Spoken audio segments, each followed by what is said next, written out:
Hi, everyone, and welcome back to TIME100 Talks. I'm Edward Felsenthal, Editor-in-Chief and CEO of TIME. TIME100 Talks, if you haven't joined us before, is our live event program where we bring together leaders from around the world and across fields to spotlight solutions and search for ways to make the world better amid this economic crisis and the injustices and calls for change that we're seeing all around us. Joining us today is the Secretary of the Treasury of the United States, Steven Mnuchin. He'll talk about what he and the administration are doing, where they're focusing as we work to rebuild our economy. We have with us Robert F. Smith. I'll be talking to him shortly. He is the founder, chairman, and CEO of Vista Equality Partners, a major philanthropist who famously forgave the student debt of every senior at Morehouse College last year. He'll talk about the college debt crisis and how investing in education can level the playing field. We're also joined by Sherrilyn Ifill, president of the NAACP Legal Defense and Educational Fund. She'll talk about the ongoing movement for equality that we see in our country and the changes that are necessary to really revamp and rethink the justice system. To get us started today, I'd like to introduce my colleague, Time Senior Editor Haley Sweetland Edwards, who will speak with Treasury Secretary Mnuchin. Haley? Thank you, Edward. I'm pleased to be joined today by the U.S. Treasury Secretary Steven Mnuchin. Thank you for being here, Mr. Secretary. My pleasure. Great to be here with you. We've reached you amidst an ongoing global pandemic during a period of historic social unrest, just 4.5 months before a presidential election. So we've got plenty to cover here. You said about a week and a half ago that you really couldn't see a second shutdown of the U.S. economy, but now we're starting to see cases, COVID cases spike sharply in California and Texas and Florida in 22 states total. Do you stand by your assessment?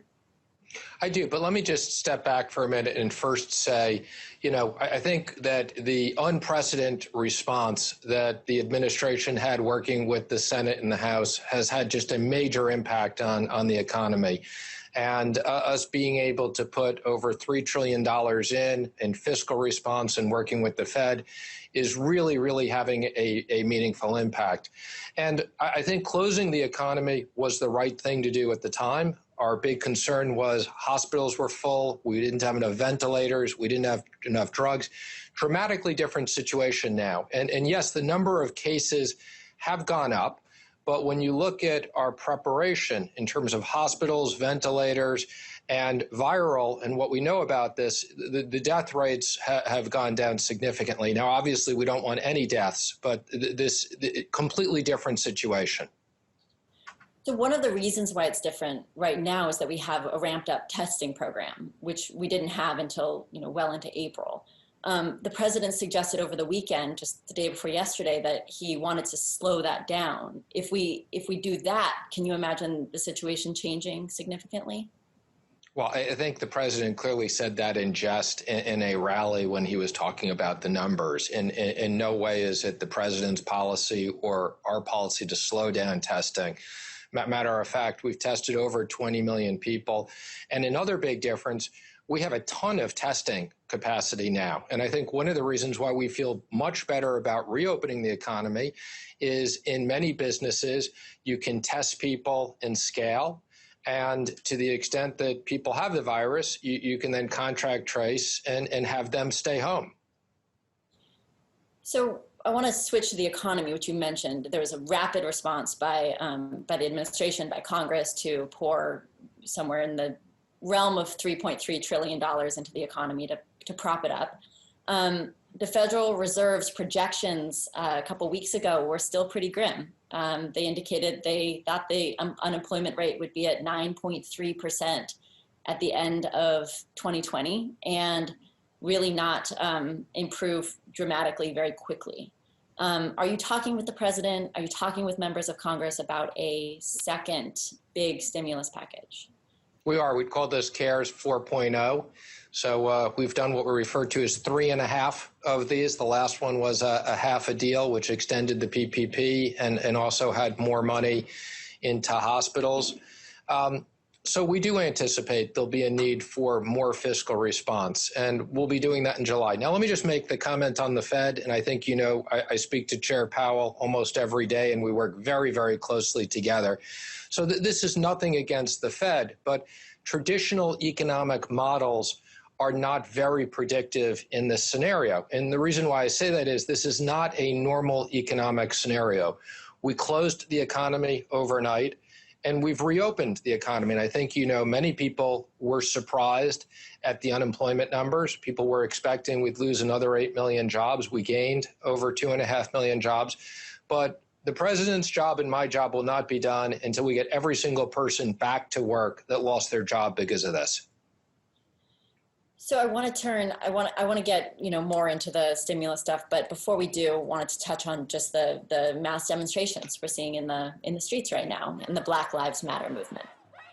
Lots of economists have tied the fight for racial justice with a fight for economic justice. Race and poverty are, of course, linked in our country. Black Americans are twice as likely to be unemployed. That goes for now and at other times, and have about a tenth as much wealth. What role do you think the U.S. government has in addressing this economic inequality? Well, let me just first comment on peaceful demonstrations are one thing, and people have a right to do peaceful demonstrations. The rioting and looting that went on, there was just no excuse for that, and people shouldn't confuse the two issues. We always can do a better job on the issues that we're talking about. In terms of Black unemployment, we had the lowest level of Black unemployment under President Trump, and that's something we're very focused on. And we want to make sure that everyone has opportunities. This is not just about Black Lives Matter. This is about all people that don't have access to education and similar opportunities, and that there is no discrimination against any type of people.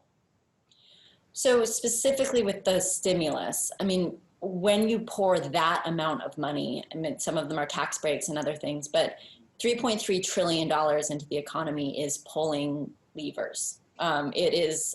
It's no longer a totally free market when you have that amount of federal money dumped into it. And, these programs are choosing who they go to. They're choosing the avenues.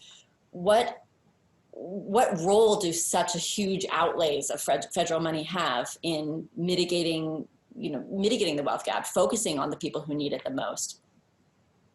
Well, let me say at Treasury, we take great responsibility in the funds that have been entrusted to us by Congress. And we're very proud of the fact that in the Senate, the last two bills were 96-0 and 100-0. So this is really bipartisan, both the Republicans and the Democrats coming together to make this work in unprecedented times. Most of the programs are very broad-based programs.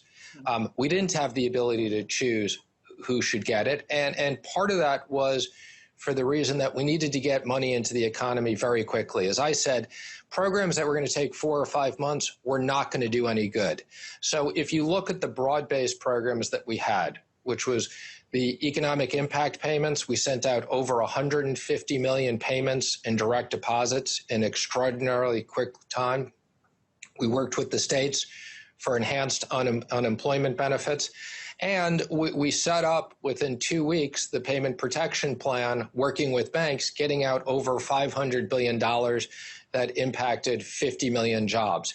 On top of that, we've now set up many, many facilities with the Federal Reserve. Again, these facilities don't pick winners and losers. They're broad-based facilities. There was some specific facilities in the case of the airlines industry that was a very unique situation, and there we did negotiate specific agreements between the Treasury and the airlines. I meant more the way that the programs are designed. Some of the, buying old corporate stock, buying corporate debt, tends to benefit, if it's rolled out the way the Fed has it designed, will tend to benefit, the Walmarts and the AbbVie's over, other corporations. So there are decisions that are made in the way that these programs are structured and designed. Well, we've been instrumentally involved in the way those, and I would push back on you on that, in that the way they're designed is they impacted every single one of the capital markets. So the first ones we started with were commercial paper and money market. This was in many cases where hardworking Americans had their savings in these money markets, and we wanted to make sure they had access to it. We then, as you said, did roll out to the corporate bond markets, which is one of the most important markets. But let me just say, without putting a penny of taxpayer money, the corporate bond markets unlocked. In the case of Boeing, they were able to borrow $25 billion without costing a taxpayer a penny. And that was an example where Congress had allocated to us national security money that we thought we'd need to use. So I would just say these are very broad-based. We also have things that impact auto loans, all different types of asset-backed. So it was both corporate and it was consumer, and now the Main Street mid-market businesses. So one of the mandates of these programs that you're discussing now was getting employment, getting back to full employment, as you mentioned before. And one of the criticisms that the Treasury has received from the Oversight Committee and other oversight committees is that there are almost no requirements on loan recipients to keep their employees on payroll. There's nothing in the big corporate bond programs that address it, and in the Main Street lending program, companies that receive loans only have to make commercially reasonable efforts, good faith efforts. Why design it that way? Sure. Well, let me just say that different programs had different purposes. Again, in the case of the Paycheck Protection Program, that was money that was required to rehire or retain people. That was originally 75% of the money. Congress decided to change that to 60% to allow more money for overhead.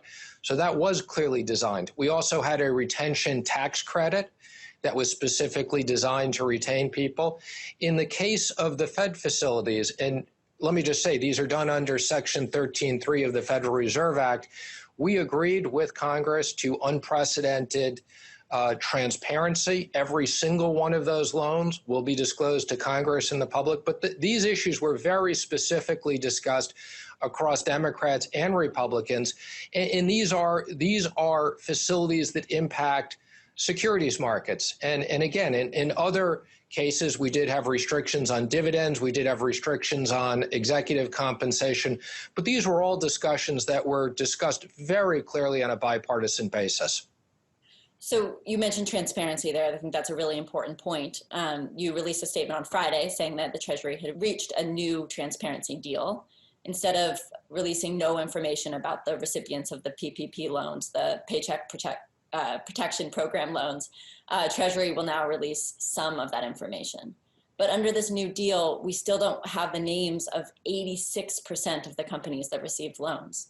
How is that anywhere near the full transparency that was promised us? Well, again, each one of these programs, we negotiated different things on full transparency. Again, this was a program that we never agreed to full transparency. And the reason for that is the loan amount is based upon the amount of salary. So no different than in the case of enhanced unemployment. I haven't heard anybody in Congress say, oh, we want to see the name of every single person who's received enhanced unemployment. What I wanted to make sure was that for the very small businesses, and in this case, we agreed to businesses that had payroll of 150,000 and less, that we would not disclose the loan amount and the company name, because if you did that, you would be able to tell people's compensation, and we didn't think that was fair. So for about 75% of the funds, we will put them in buckets. Again, we didn't think for transparency you needed to know, it was 6,250,000. So they'll be in buckets. The largest is 5 to 10 million.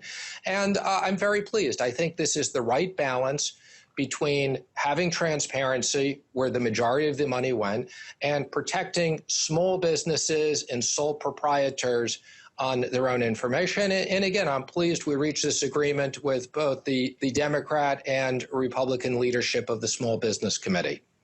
Right, and I don't want to get too much in the weeds here, but this has been a flashpoint for many government watchdogs lately. Under normal circumstances, the Small Business Administration gives out federally backed loans. That's what they do. And under those programs, the the standard operating procedure is that information, individual loan data is released. So that's correct. In the 7A program, which is the typical SBA program, and in disaster loans today, the SBA will be releasing that information. As I said, in the case of the Paycheck Protection Plan, the idea here was that every single person who got retained on the Paycheck Protection Plan was $1 less we were spending on unemployment. So the idea here was to retain over 50 million people. So I would just say, I think we've reached the right balance. Everybody seems to be happy. And by the way, as it relates to oversight committees that keep information confidential, they'll have access to more information. We are very much in favor of making sure that Congress is very clear in how we're distributing this money.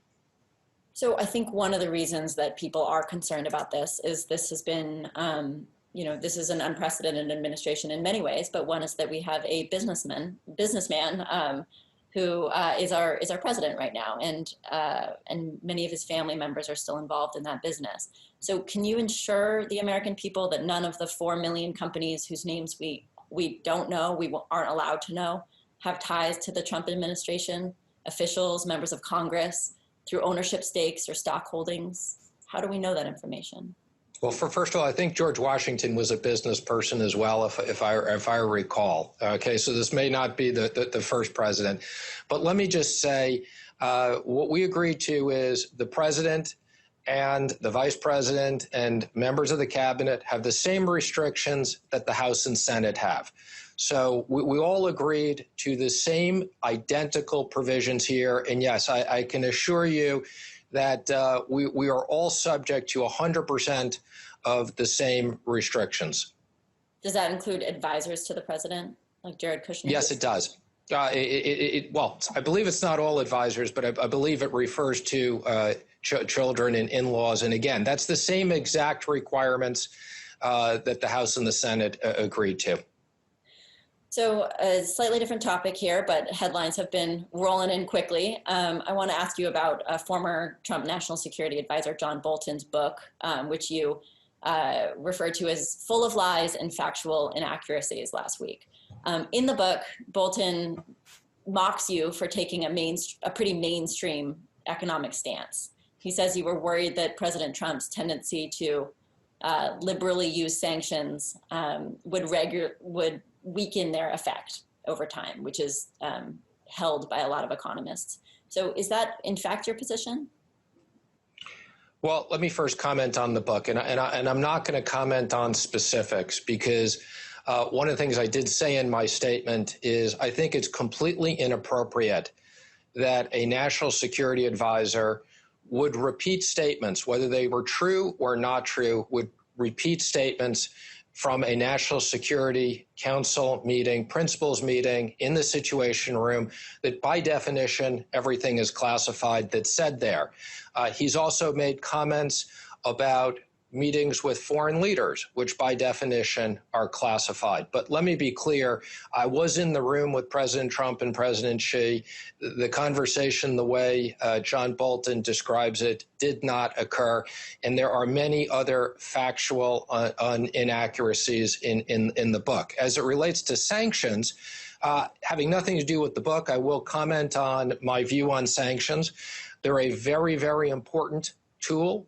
I meet regularly with Mike Pompeo, with the Secretary of Defense, with the Director of the CIA.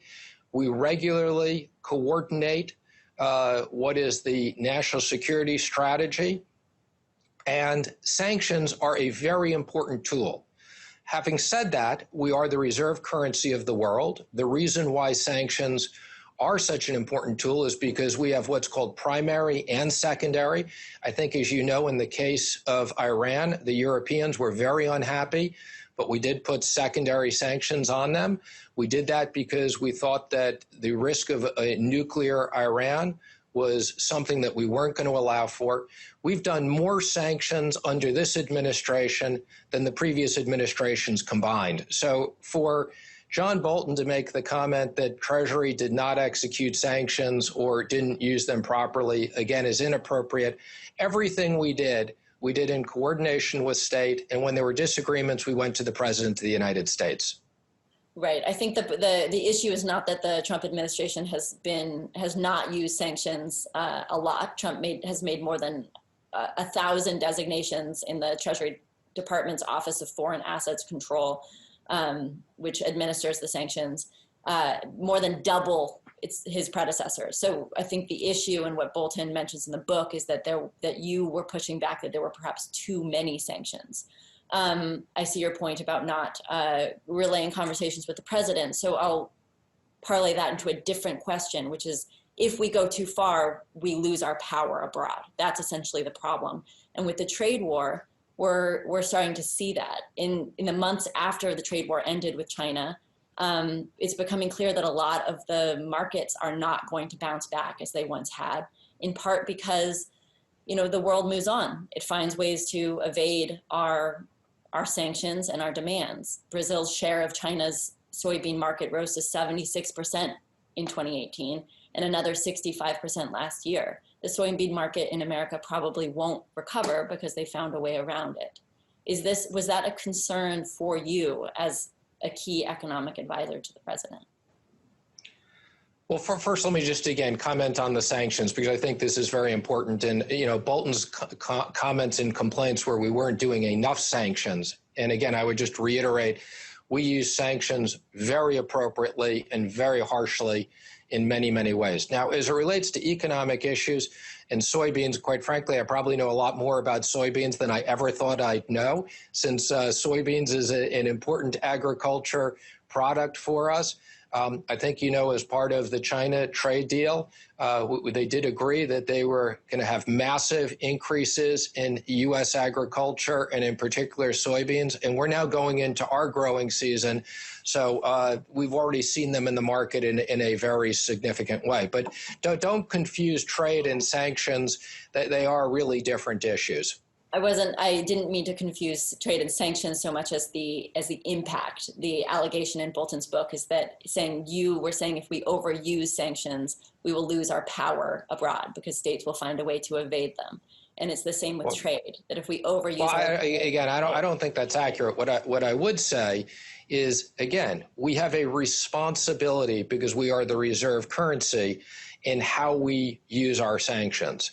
And we've used them a lot, but we have a responsibility. As it relates to trade, we don't have that responsibility because, again, we have the right to buy what we want to buy.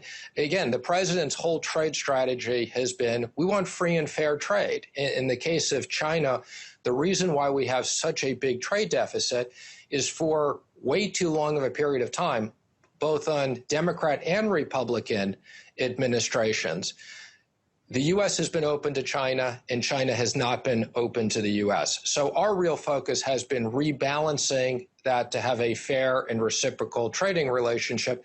And as I've said in the past, China has a vast growing middle class. If U.S. companies and U.S. workers have the ability to compete, that's a big opportunity for our business.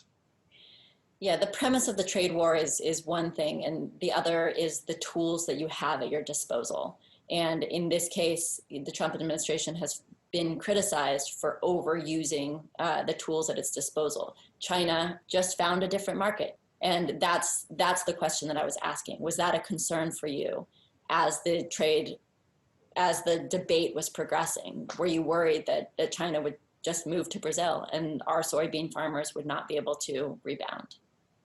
Well, our farmers completely understand what we're doing. And again, tariffs are a very, very important tool.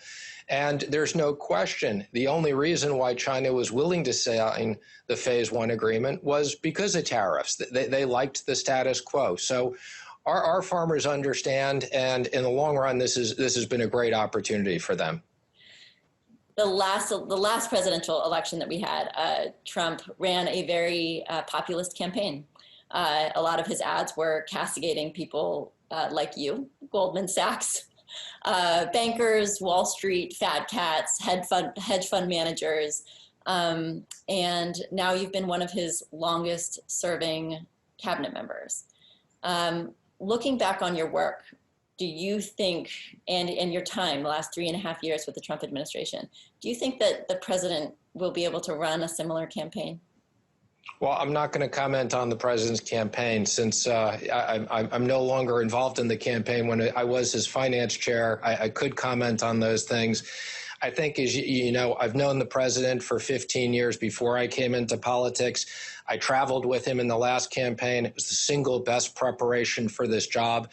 We developed the economic programs together. And more importantly, I traveled the country, met with tens of thousands of business people, and understood why he was elected. And let me just comment, I was also a regional banker, and being a regional banker gives you tremendous understanding of the issues. And what we saw last time was the financing markets have been great for people, but for the average American, their pay hadn't gone up enough. And we're very proud of the economic programs we've put into effect. And had it not been for this virus, you know, we had an incredible economy going that was helping everybody. Treasury Secretary Mnuchin, thank you for being with us today. In a moment, we'll be joined by Time correspondent Justin Warland. He will be speaking about rethinking justice with Sherrilyn Ifill, the president of the NAACP Legal Defense and Educational Fund.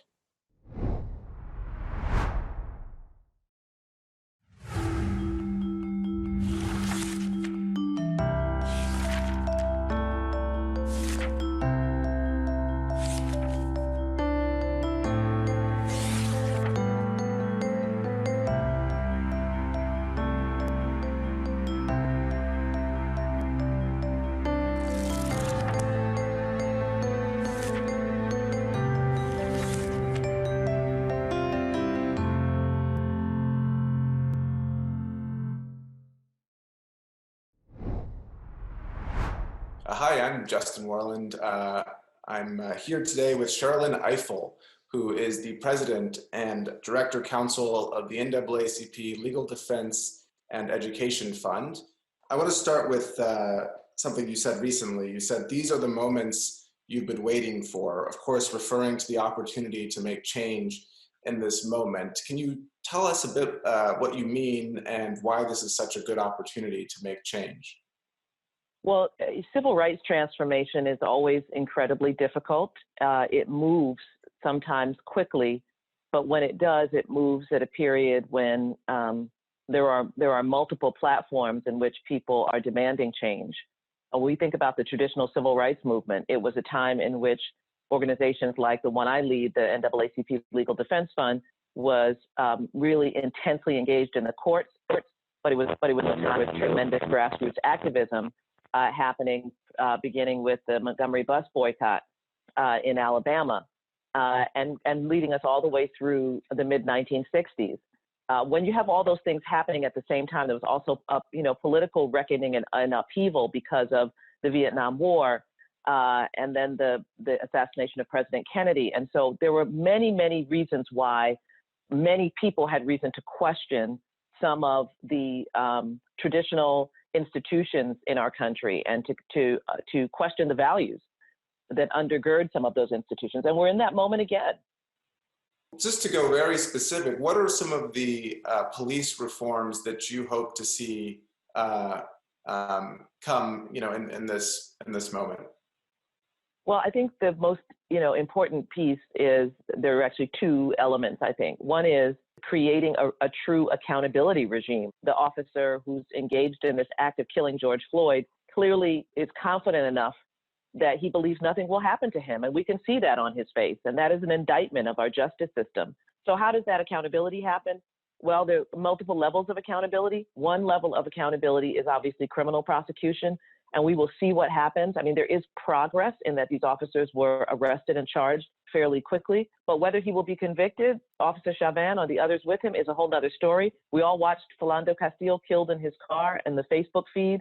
That officer went to trial and was acquitted. But we also need to see through the system of civil rights actions that are brought against these officers. And that's the doctrine of qualified immunity, which functions as a defense for police officers and protects them in many instances from the consequences of their unconstitutional acts. The way that doctrine has been interpreted by courts has essentially left a gaping hole that really has accounted for this system of impunity where police officers are very rarely held accountable under our federal civil rights statutes. Revising, reforming, drastically reforming qualified immunity is big on the list. It shows up in the Justice in Policing Act, the George Floyd Justice in Policing Act, the bill that is being debated in the House. But there's also the other piece, which is about reimagining who police are in our communities. And this is the kind of reimagining public safety, defund the police, however, whatever label you're putting on it. It really is, to my mind, about reimagining who police are in our communities and how much we want to reduce the footprint of armed officers of the state engaging in conflict resolution in communities. This being an election year, I want to ask about voting rights. How concerned are you about the election and the right, the right to vote will be ensured, and what can be done between now and then to help safeguard that right? Well, we should all be deeply concerned. I make no bones about the fact that I am very, very worried about our elections this year. I was worried already because voter suppression is very real and very present.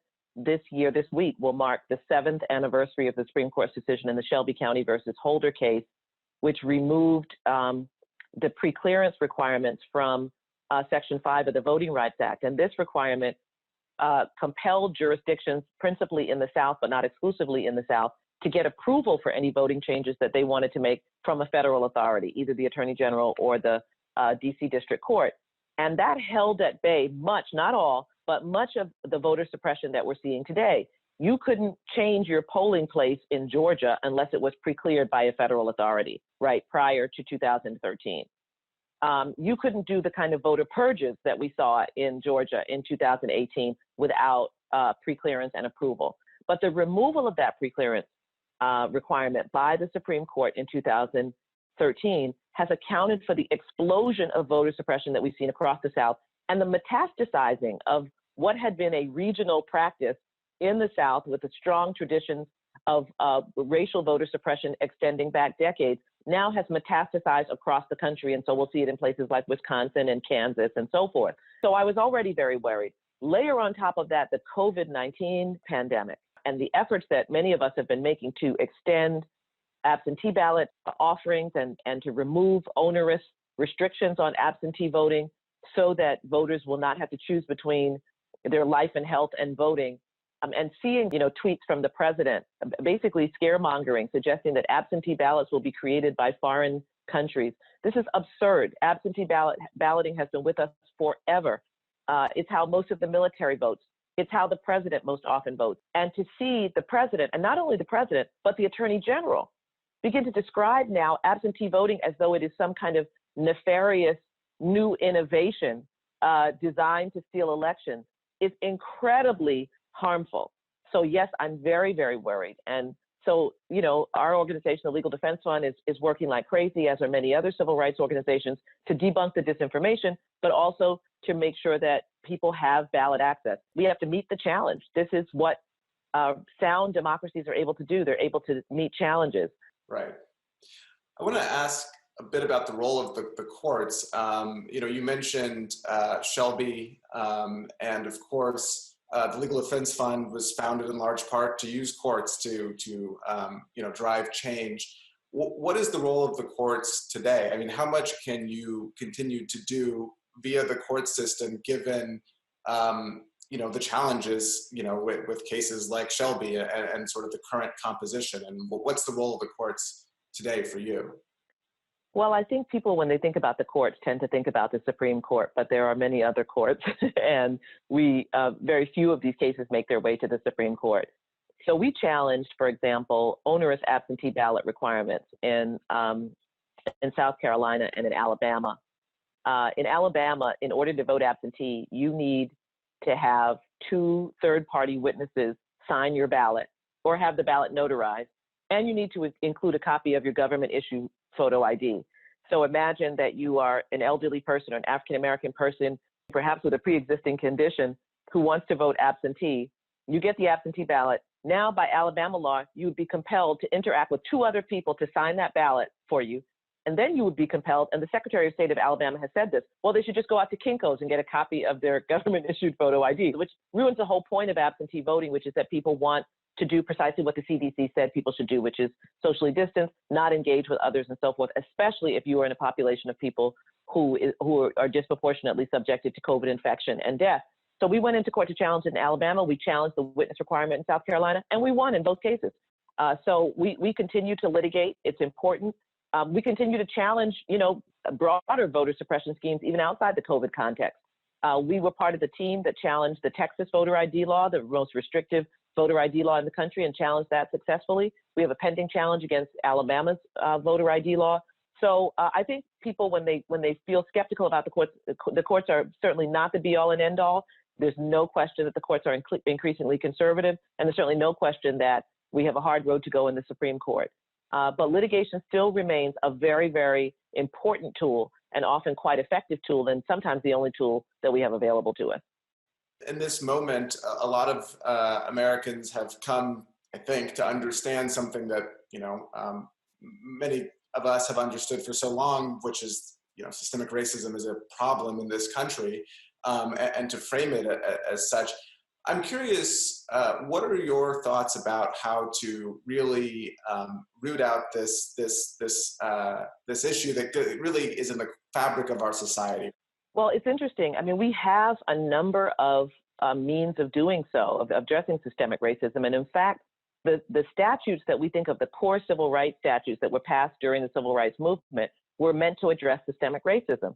The Civil Rights Act of 1964, the Voting Rights Act of 1965, and the Fair Housing Act of 1968 were all designed to address systemic racism. Now, of course, every statute needs to be enforced. And without enforcement, they're words on the paper. The principal enforcer of these statutes really should be the Justice Department. And unfortunately, the Justice Department, first under Attorney General Sessions and now under Attorney General Bill Barr, has entirely turned away from civil rights enforcement as a priority of the organization. Thank you so much for taking the time. This was a great conversation. Thank you so much. Appreciate it. In a moment, we'll rejoin Time Editor-in-Chief and CEO Edward Felsenthal in conversation with Robert F. Smith, who's the CEO, founder, and chairman of Vista Equality Partners.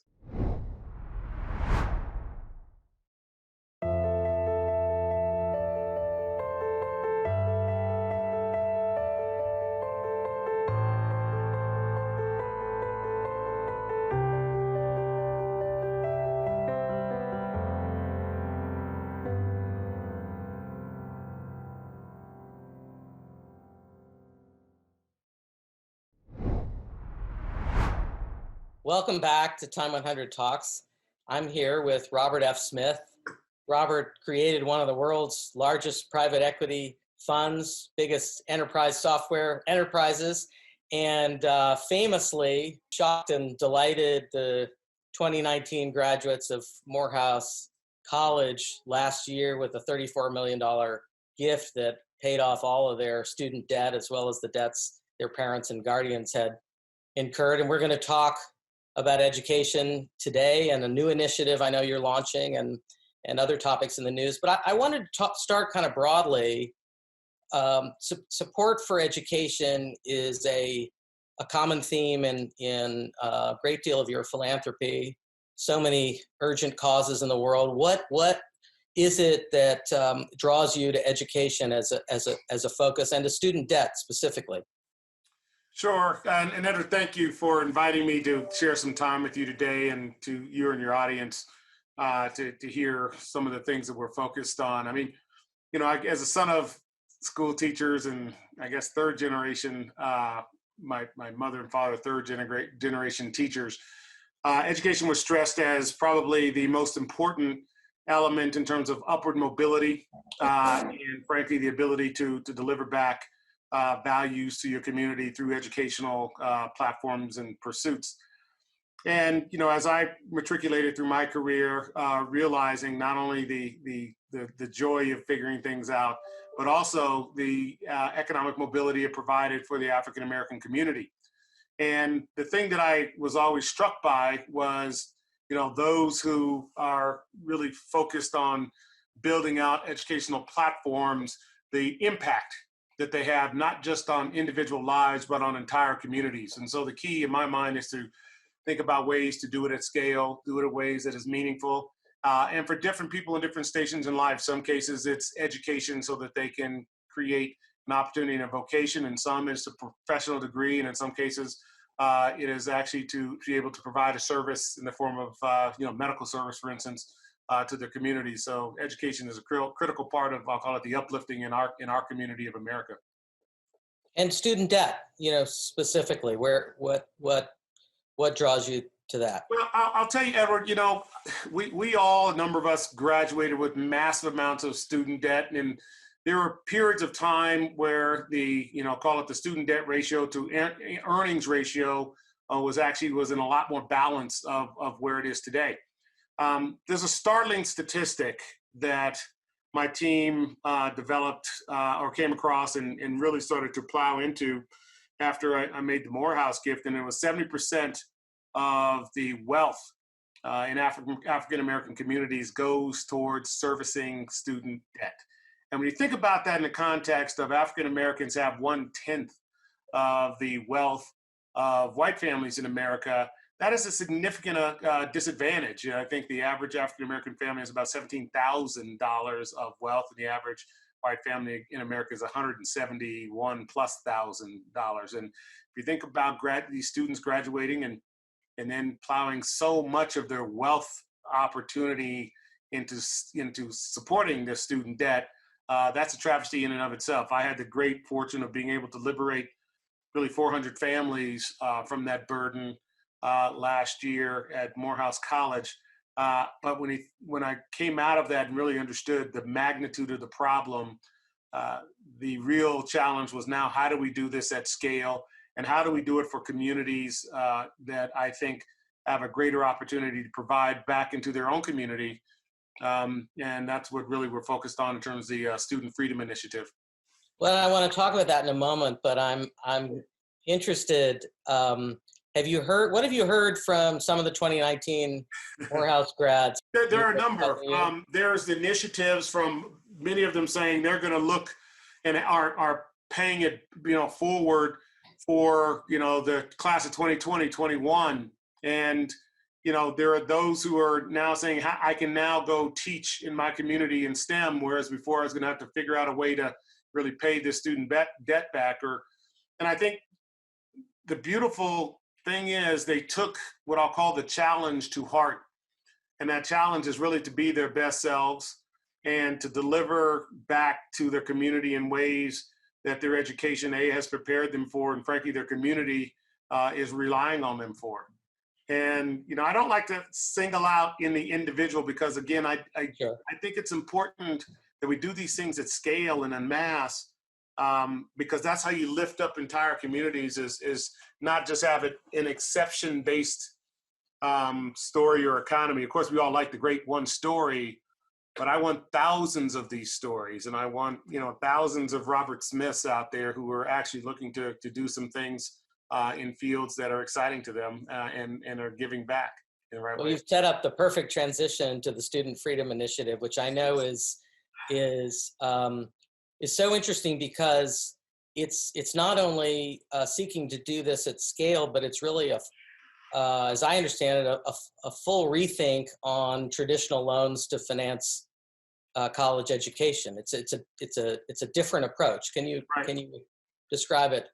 And sure. how it's going to work?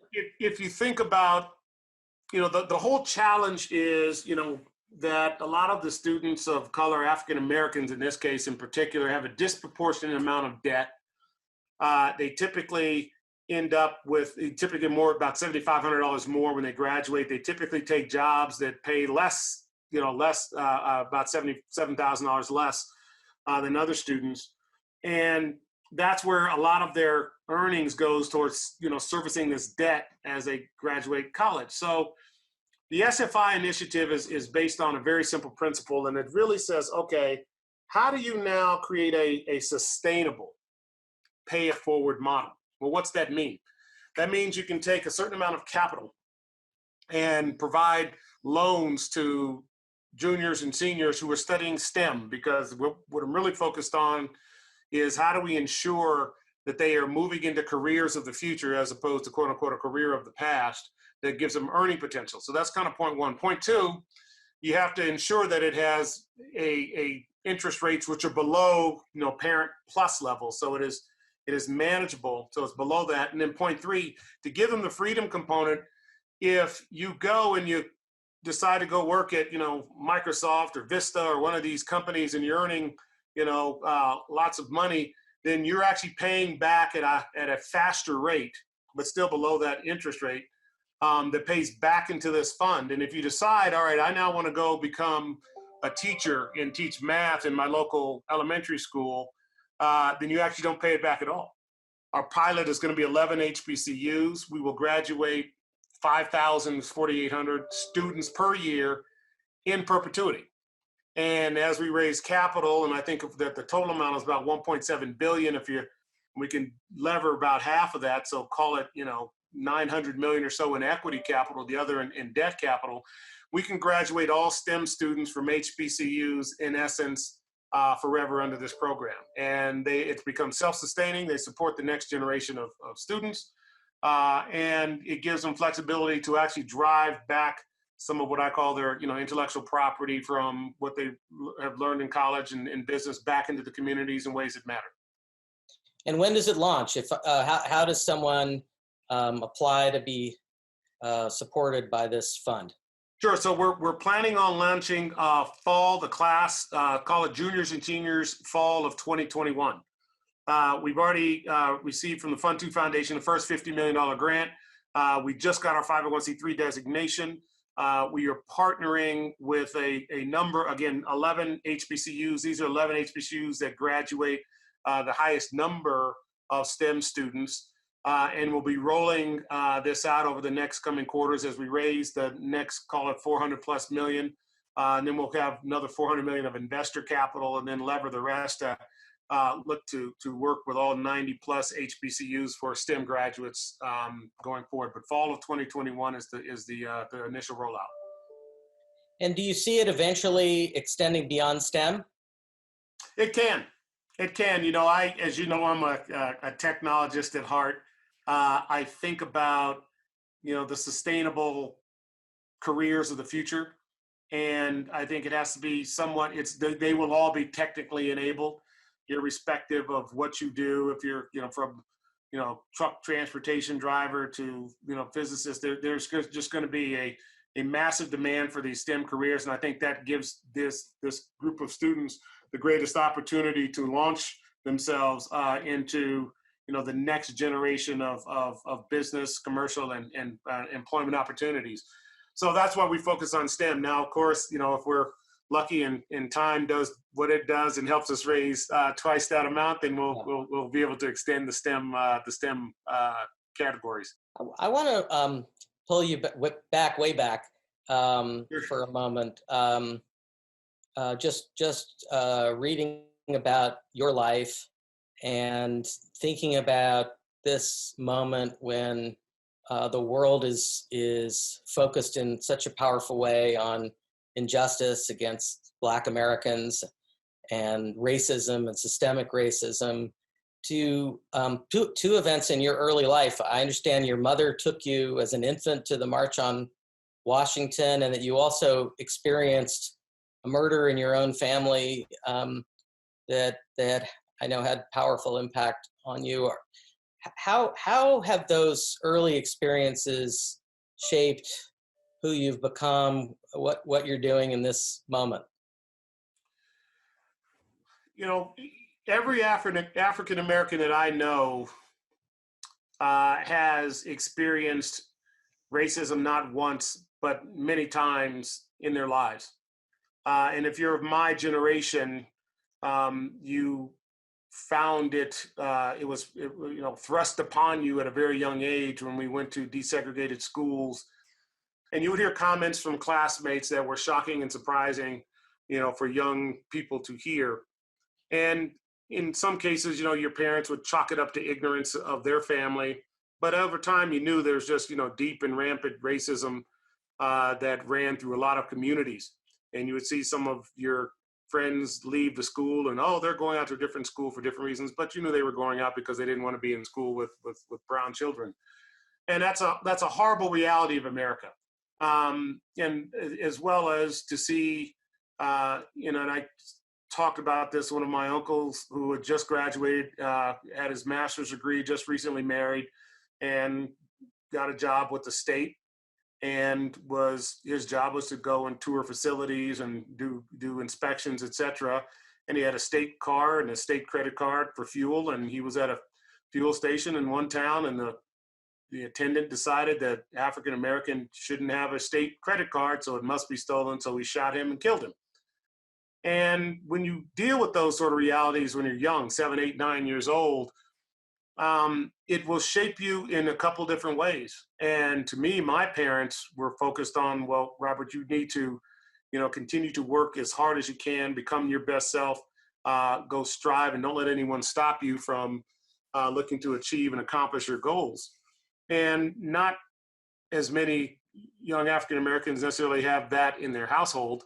And so part of what shapes me is to provide and look to provide optimism and pathways. And frankly, what I focus on is on-ramps. How do I create on-ramps into education, on-ramps into job training, internships, on-ramps, and uplifts inside of corporations and companies, and connectivity that uplifts the spirit and frankly enables students and professionals and adults to be productive. And that's really what I focus on. So you start thinking about, you and I were chatting about this before. What I like about this series is it's solution oriented, because too often we sit here and hear people talk about the problem and the problems as opposed to saying, here are the solutions.